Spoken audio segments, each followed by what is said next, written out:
When Pierre asked me to be a part of this fireside chat, I was very happy to do so, both because I think that fintech is a really important area, both for the world, for the financial services world, for Columbia Business School, and I think also in terms of academic research, it's an important area as well. So I was very happy to do it. And the other reason I was very happy to do it is that John has been a guest speaker in the class that Pierre mentioned. I teach two classes related to this area. One is on the psychology and economics of consumer finance, where we look at behavioral economics and apply it to consumer finance. And the other course is a straight fintech course that I teach. And John was an early guest speaker in the first of these classes, and a great guest speaker. He's been with us, I think he first came maybe 6 or 7 years ago as a guest speaker, just after finishing Columbia Business School and starting Betterment. And John is really one of my favorite tech entrepreneurs.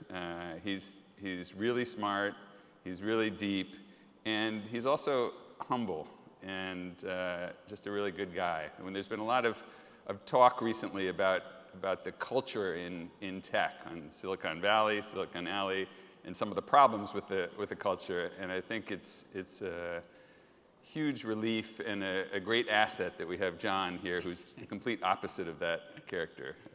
He's really a good guy, and so I'm very happy to be here with him. I'd like to ask you first, just why did you start Betterment? Well, let me also say thank you first for having me here, Stephen. Thanks to Freshfields. Thanks to the Richmond Center. It's an honor to be here with you today. Going way back, why Betterment? I was investing on my own after I graduated from college. I had just a little bit of money earned from my job and a little bit of graduation money I'd had, and I started buying mutual funds, and I started buying some specific stocks, and over 4 or 5 years, I opened maybe 7 different mutual fund or brokerage accounts. And in each, I was working to optimize something different. I was reading the paper and really trying to be a great investor. And I made some really stupid decisions along the way. I did some bad things. I had some good, diversified index funds, but I also bought Enron on the way down. And I realized that I was subject to the same kinds of behavioral biases that I learned about in my psychology and economics classes in undergrad. And even though I had a CFA, it didn't make me immune to the kinds of human condition of not being great at planning for the long term and thinking about what's really best. And I found it so frustrating that no firm, no mutual fund company, no broker, no one who would take my money was actually there to serve my best interest and make the most of my money. That's what the industry is supposed to do. That's what financial services is. It's supposed to be a service to me, the customer. And none of them are set up that way. And so I started to ask the question, why is that? Why is this industry so broken? Why aren't they doing the things they should do? And there's structural reasons for that. A lot of it's because the industry is rooted in the 1930s and 40s when all of these institutions were set up and regulated. And although technology has progressed, many of the big institutions in the space are the same ones that started 40 years ago. And there isn't an Amazon of financial services yet. And I think that I started Betterment because I wanted to build a company that would automate all of the good things, all of the things you should do with your money, and do that for you in a way that's accessible to anyone. And today, when we launched, everyone said, that's a crazy idea. No one is ever going to do that. Investing is supposed to be hard. Literally, on stage when we launched, that's what Chris Sacca, who's a noted angel investor, said to us. And I've joked about him with this since. But that's the way a lot of people feel, is investing should be hard, and it is complicated, and it shouldn't be accessible to anyone. And yet, we depend on investing for our retirement system. We expect people to invest. We expect people to manage their 401k. We expect them to open IRAs. You can read in the Wall Street Journal or the New York Times any weekend, and there are very smart people, and they're telling you what you should be doing with your money. And yet no one does that because it's hard. Because it's really hard to do the smart things and to optimize in the ways that you should. Until now, and I think we'll talk a lot about the future of financial services, but I think it's going to be a lot more about building what customers really need and making services that work for customers. So how important do you think, and wealth management generally is an industry with lots of humans and lots of human touch to it, right? And a lot of people argue that robo-advising just can't work because it's all machines. So how important do you think is the human element, and how do you guys balance those issues of, kind of man versus machine when it comes to wealth management? I have to say my ears perked up, and I was fascinated at the last panel talking about globalization and jobs and these kinds of things. And we get questions sometimes about, well, if you're a robo-advisor, we're called a robo-advisor, doesn't that mean that you're putting a lot of people out of work? And I say, absolutely not. We have advisors on our staff. We partner with advisors. Advisors use our technology to better serve their clients. I don't think advice, and human advice in particular, is going away. I do think it's changing. I think the nature of it will change. I think that more and more people will have access to good human advice because we'll make it more efficient, because we'll allow advisors to serve more clients better. And that's going to be great for consumers. It's going to be great for the advisors who really, in their hearts, want to better serve clients. They want the platforms that allow them to do what's best for clients. No one likes selling high commission products because they like ripping off customers. Nobody's happy when they go home and think that's what I do. You talk to advisors, they all want to do the right thing. And so I think it's exciting to build platforms that enable them to do that. But just to push a little harder, Yeah. if you are trying to disrupt the financial advice industry, right? And that will mean sort of eliminating some jobs probably, or at least restructuring the way things are done in a more efficient way, right? So if you had to look forward, I'm guessing that you would imagine a smaller industry in terms of numbers of financial advisors, and a more efficient industry. I guess I look at it, and potentially a little better aligned differently. industry with incentives. And I think to deliver advice to the mass market, to everyone, and why is that important? I think because saving and investing for our important things in life is challenging. We should get great guidance about it. We should optimize for taxes. We should optimize around our own behavior so that we don't panic when things go bad, and help us make better decisions all along the way. So I think giving guidance and advice for all of that is important. I look at providing more and more over time, delivering more value to people. And yeah, you have to cut costs and make that incredibly efficient. But I don't see that as necessarily just cutting jobs. I mean, the average advisor today, depends on studies, but it's something like 58 years old. And they're not being replaced, right? Younger advisors are not going to Morgan Stanley and JP Morgan and so on. They're all talking about this. What's happening is expectations are changing, and there's newer service models that maybe don't require that traditional advisor in an office who's going to come and play golf with you, because there's more efficient ways to actually manage your money than having lunch with you and playing golf with you. And I think we're finding those ways, and we're really putting better value in front of customers. That doesn't require fewer people. can you talk a little bit about one of the things I found interesting about Betterment is its combination of economics, psychology, and tech, right? So you use the underlying finance and economics principles to build the advice model. You use behavioral economics to better understand your clients, and obviously there's the tech angle. Could you just elaborate a little bit more about that interaction? I like to I tell the story sometimes of when I was an undergrad at Harvard, like the biggest class was Economics 10. It was taught by Marty Feldstein, and 1,000 people out of 1,600 took Ec 10, the Introduction to Economics, and it was in Sanders Theater, the biggest class on campus. And then 5 years later, after I graduated, the biggest class became a human psychology class. It was called Happiness. Everyone was very interested in psychology and behavior and how we make better decisions and these kinds of things. And today, and that had 1,000 people in Sanders Theater. Today, the biggest class is computer science. And it's Intro to Computer Science. It's 1,000 people. It's in Sanders Theater. It's what everyone is taking. And I like to think that our business is is the intersection of those three themes. It's bringing technology to bear in financial services to help people make better decisions. And when I graduated, that's what I wanted to do. I wanted to combine psychology and economics in some way. I mean, I loved all the behavioral economics that I'd studied, but there wasn't an obvious career path in that. There's no one recruiting on campus for how do you make people's lives better. That wasn't just like, there was no booth for that. And I thought, but this is such an interesting thing. I found myself instead working in consulting for some of the country's largest banks. And I used to say that my job was helping the banks make more money. And they didn't really need any more money in the early 2000s. They were making money hand over fist. And what I saw was they were making so much money, and it was so easy for them to do it. And I was doing product development projects and risk management and all kinds of projects that they weren't spending a lot of time talking to their customers. They weren't spending a lot of time thinking about, well, how would we really change this business model to improve the lives of our customers? And what a strange, why in financial services is that so? We have products, we sell products. That's what they do in financial services. In any other consumer industry, you spend so much time in focus groups talking not just about the messaging of the thing, but what's the thing that you want? What's the thing that's going to do the job for you?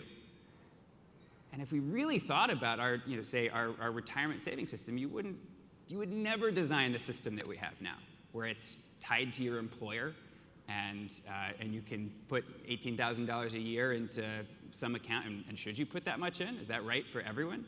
And it's usually defaulted off instead of on, and you have to choose the funds within it, and everyone on average just kind of chooses equal amounts of each thing that's in there. It is an absolutely insane system from a behavioral standpoint, from a psychology standpoint, from a customer standpoint. You would never design the system this way. And so I think by applying this customer-centric focus to financial services, we found a really interesting intersection of themes that has carried us this far, and I think we're really in day one for what this will do for our customers and for financial services. Thanks. Yeah, and it's in one of these courses that I mentioned, the one on psychology and economics with Eric Johnson. We wrote a case study on Betterment, and we used Betterment as kind of a capstone example of ways in which psychology, economics, and tech are all combined. So it's been great for us. So you mentioned the retirement system. I want to talk a little bit about the recent debate about the DOL fiduciary rule. Now, I don't know how many out there have been following this debate, but the Obama administration worked for many years to implement a fiduciary rule through the Department of Labor on any assets that are related to retirement accounts. There's, and you came out as a strong supporter of this rule in a prominent full-page ad in the press. Can you explain why you did that? And it was not necessarily the same view as many on Wall Street. So can you explain why you did that? And also, if you think the rule has a future given the current political landscape? The old way of investing is fighting hard to hang on to its profits. And you can't blame them for doing that. They've got shareholders, and that's what they want to do. And so there's a big lobby against this fiduciary rule because passing of the rule, and the rule is scheduled was scheduled to go in place April 10th, next week. It will probably be delayed further. But this rule would put $17 billion a year in the pockets of consumers. And that is clearly a good thing. It will, and both sides agree on that. Right? The opposition to the rule says this will take $17 billion from our profits. And those for it say this will give $17 billion to consumers. There's universal agreement about what will happen. And so it's, do you want the firms that are selling products with hidden fees and not fully disclosing the nature of those fees and those products to continue doing so? Or do you want anyone who's put into one of these retirement accounts, a 401k or an IRA, when they're getting sold something, to be clear about what they're getting? What are the fees? What's the nature of the product that you're selling me? And are your best interests aligned with mine in what you're telling me about this product?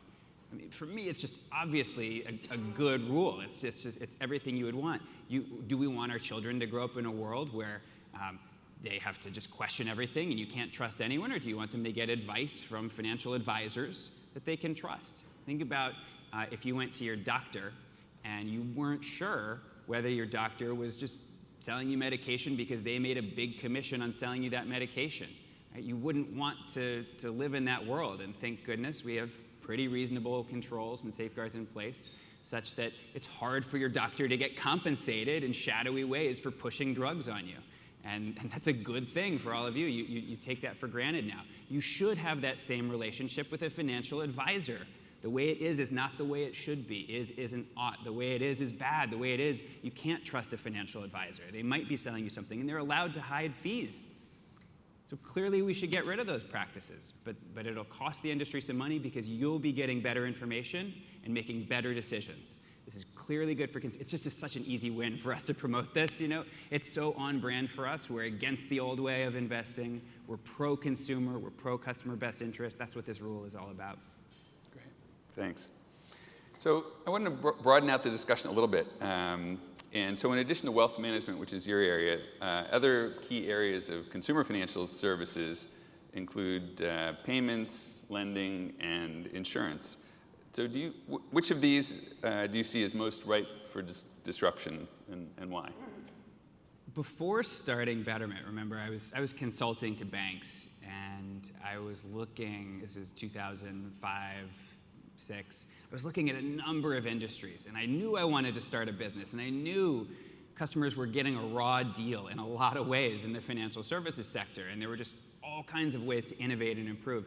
And I looked at payments, and I looked at online banking, and I looked at a number of different industries at that time. And in payments, I thought, wow, that's going to be tough to beat PayPal, that was already at that time in 2005-6 pretty well established, growing barriers to entry, and no one had really been able to do better than they had. And I thought that's going to be a slog, because there's not so much obviously wrong with the way that we make payments for things. Like, it works well enough. Your credit card works well enough, and it's hard to do better than that. And I looked at online banking, and I thought, ING Direct does a pretty good job here, and Bill Pay is getting pretty good at all of these services. And then I looked at investing, and I thought, this is such a mess. This, nobody does it right. Nobody's actually out there innovating in this space, and the fees are absurd compared to what you're getting. And this just seems like the most obvious place to innovate, and I can't believe no one else is doing this. And I think it was a particularly tough spot. I think the next tough spot that now lots of people are getting into is insurance. And I've heard more buzz about insurance tech in the last year and a half than any other sector of financial services. I was telling Stephen last night that I have maybe half a dozen friends who are starting insurance tech companies, some of them former Betterment employees. And there's a lot of opportunity there. And it's similar in many ways to the investing space. It's an opaque product that really everyone should have. Everyone should have some kind of term life insurance policy. Once maybe you self-insure, there's a decision to make there about whether you do that or not. There's a decision about whether it's important if you have kids or not, things like this. But there's a lot of people should have it. I won't say everyone, but a lot of people should have that product. And yet it's a product that's typically sold with very high commissions, and it's not well understood by those buying it. And there's so much complexity, there's so much regulation. So it's ripe for innovation, and I'm happy to see so many people out there building it. One of my favorites is title insurance, which is another really shadowy industry. Nobody understands why they're paying this title insurance fee. It works differently in America than it does in a lot of other places where it's a more centralized, standardized repository. And I know some folks who are doing really interesting things around these boring old financial services industries that make massive profits, and we don't even know how or why. Yeah, I think a number of students in this class, the Fintech class I'm doing, have been very interested in insurance, and I think for some of the same reasons. So I think it will be very interesting to see how some of the technological advances can just speed up the process of getting insurance, and also selecting customers, and also last thing is monitoring outcomes. The particular challenge in insurance that a lot of these firms run into is that it's still state regulated, as you all know. Wow, that creates a lot of complexity. And if we wanted to really see innovation in insurance, we would change the regulation and nationalize a lot more of that regulation in the way that we did in the investing industry in the 1940s, right? That is going to be a hard thing politically to do, but I think you'd see a lot better products if you did that. So last question before we go to some questions from the audience. What are the big technological advances that you see coming over, say, the next decade that we don't have yet? In other words, what are some barriers now to moving forward on the tech side, and how will that change over the next decade? In other words, what new technology will emerge? Do you think, and obviously this is all conjecture, but that will further help us move forward on fintech? I spend my whole day telling people we can't predict the future. I'm in investment management, so I like to remind people that we can't predict the future, right? So I have no crystal ball, and if I did, we'd all be much wealthier. But we look at trends a lot. We look at where things are going, and everyone's talking about data and AI as they did on the last panel as well. AI is today, it's still a made-up thing. There's no such thing as AI, right? Like there's a lot of people talking about AI, there's no AI. And, but there are interesting things emerging. There's interesting technologies out there. I think that the human voice recognition and chat kinds of things that are happening all over the place. I mean, the home example is Alexa and other forms of Siri and things like this. But wow, that stuff is getting pretty good, and you can do a lot with it. You can really help to get people into the right kinds of decisions faster for them when you can listen to them and intuit what they're saying. So we're looking a lot at that and how we better service customers with algorithms. All of our business relies on algorithms of some sort. It's just there's not really. It still relies on we use people to ultimately design portfolios because there's no AI that's smarter than people about how to do those kinds of really complex tasks. Great. So Pierre, you have some questions from the audience? Yes, we have a number of questions, and I apologize because we're not going to be able to get to all of them. Let me ask this question to both of you. How do you see millennials differ in their financial behavior in terms of savings, credit cards, Venmo, and what are some of the biggest opportunities there that you see? Let me just say one thing that I observed from our class. When I teach the MBA students at Columbia, I'm quite amazed at the difference of the kinds of things that they're using and the kind of things that older people are using. I mean, for instance, one example is on payments, is Venmo. So you ask anybody who's a millennial or in that broad generation about Venmo, and it's, oh yeah, we use it all the time, right?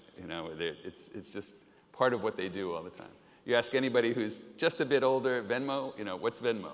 They have no idea what it is or how it works. And so that's just an example. I think there's one example of how big the divide is between millennials and the younger generations and the somewhat older generations. So. I completely agree with that on Venmo, and Snapchat is similar, right?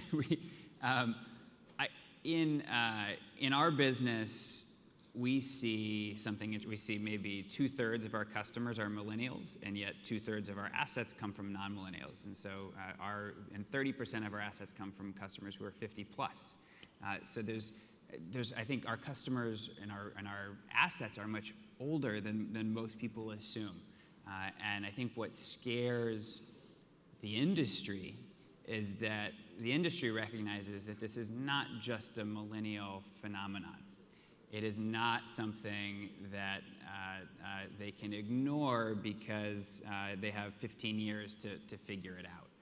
The reality is everyone wants to make the most of their money. People really work hard for their money and they want to maximize it. And the institutions are not doing that for any of you today.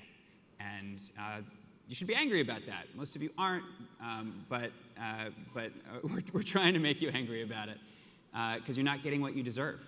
And I think as people recognize that, it's a phenomenon across ages, and it's not just millennials, but people want to make more from their money. And so I think that you see the big institutions running in. Just quickly, a year ago, Citi estimated that the robo-advisor market would be $5 trillion in a decade. Morgan Stanley released a paper more recently, just this year, 4 weeks ago, that said that the robo-advisor market will be $7 trillion in a decade. So the estimates keep going up. That's it's a big number. I have a follow-up to that, just reading verbatim. How can the silver hairs connect with the millennial in attracting their business in the area of asset management?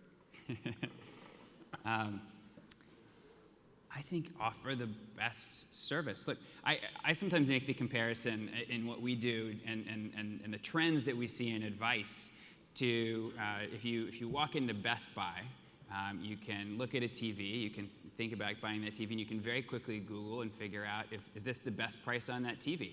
And if it's not, if you can save $10 getting it from Amazon, you're probably going to do that.